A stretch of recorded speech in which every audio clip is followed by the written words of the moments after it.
Hello everyone, welcome to Shehnaaz Corner. আজি আপোনালোকৰ বাবে পুনৰ লৈ আহিছোঁ মই এটি একেবাৰে সিম্পল ৰেচিপি। মচুৰ দাইল হয়তো আপোনালোকে বিভিন্ন পদ্ধতিৰে বনাই খাইছে। আজি মই মচুৰ দাইলৰ ফ্ৰাই ৰেচিপি এটা আপোনালোকৰ বাবে আগবঢ়াইছোঁ। এই ৰেচিপিটো খাবলৈ খুব টেষ্টি হয়। আপোনালোকেও এবাৰ এই ৰেচিপিটো ট্ৰাই কৰি চাব পাৰে। একেবাৰে সহজ পদ্ধতিত মই ৰেচিপিটো শ্বেয়াৰ কৰিছোঁ। বলক তেতিয়া দেৰি নকৰি আজিৰ ভিডিঅ'টো আৰম্ভ কৰোঁ। মই লৈছোঁ ইয়াত আধা কাপ আটা গুড়ি, আপোনালোকে বেচন ল'ব পাৰে।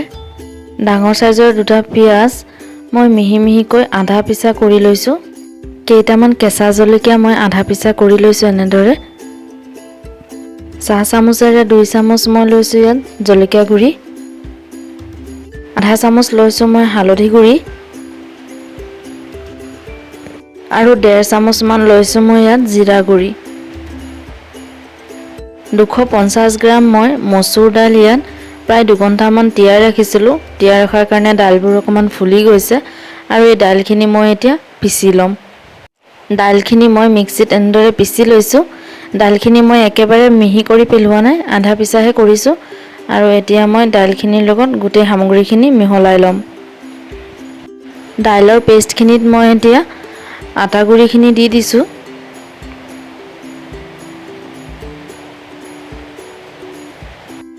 আৰু আধা পিচি লোৱা পিয়াজৰ পেষ্টখিনিও মই ইয়াত দি দিছোঁ। পিয়াজখিনি একেবাৰে মিহি নাই কৰা, আধা পিচাহে কৰিছোঁ।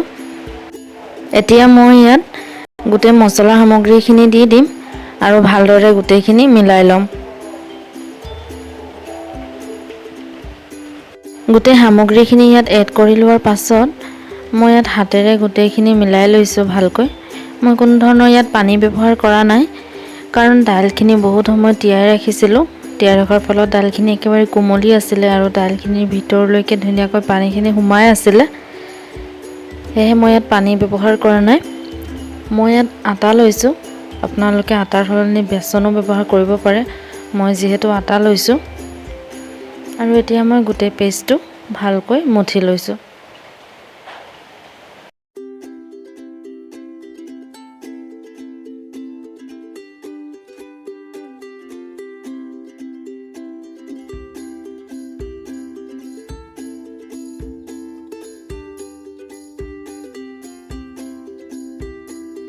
দাইলৰ আমাৰ পেষ্টটো ৰেডি হৈ গ'ল আৰু মই এতিয়া তেলত ফ্ৰাই কৰোঁতে এনেকৈ শ্বেপ দি ফ্ৰাই কৰিম। নিমখ লৈছোঁ মই ইয়াত সোৱাদ অনুসৰি। গেছত মই এখন টাৱা পাতি দিছিলোঁ। টাৱাখন গৰম হোৱাৰ পাছত মই ইয়াত মিঠাতেল এড কৰি দিছোঁ। টাৱাখন এনেদৰে লৰাই তেলখিনি চাৰিওফালে বিয়পাই লৈছোঁ আৰু তেলখিনি গৰম হ'বলৈ দিছোঁ।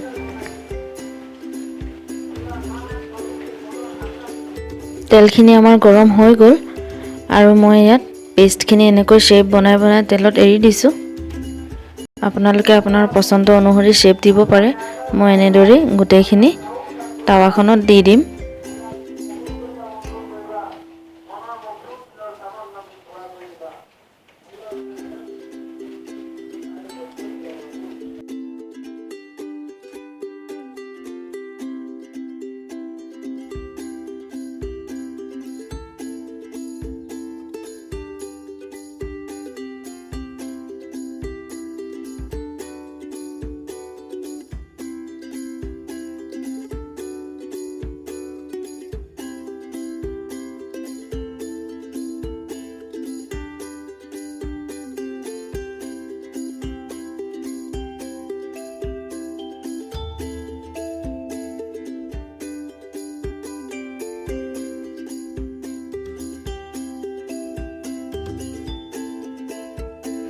গেছৰ ফ্লেমটো মই মিডিয়াম ফ্লেমত ৰাখিছোঁ আৰু প্ৰায় 1 মিনিটমান এক সাইডৰ পৰা হোৱাৰ পাছত মই চামুচ এখনৰ সহায়ত ধুনীয়াকৈ গোটেইখিনি এটা এটাকৈ লুটিয়াই লৈছোঁ।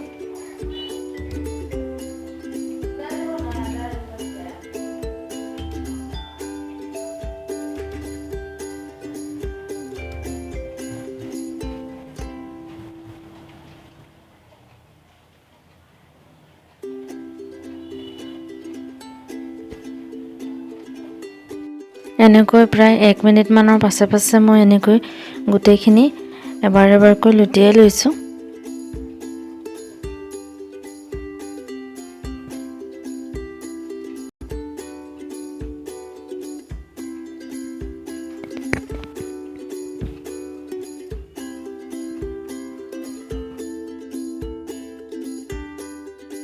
লো মিডিয়াম ফ্লেমত প্ৰায় 5 মিনিটমান ফ্ৰাই কৰি লোৱাৰ পিছত আমাৰ ফ্ৰাই কৰি লোৱা হৈ গ'ল। এতিয়া মই প্লেট এখনত এনেকৈ অজৰাই লৈছোঁ। এতিয়া বাকী ৰৈ যোৱা পেষ্টখিনিও মই এনেকৈ ফ্ৰাই কৰি ল'ম আৰু টাৱাখনত পুনৰ তেল দি পিনে তেলখিনি গৰম হোৱাৰ পিছত মই এনেকৈ পেষ্টখিনি দি দিছোঁ।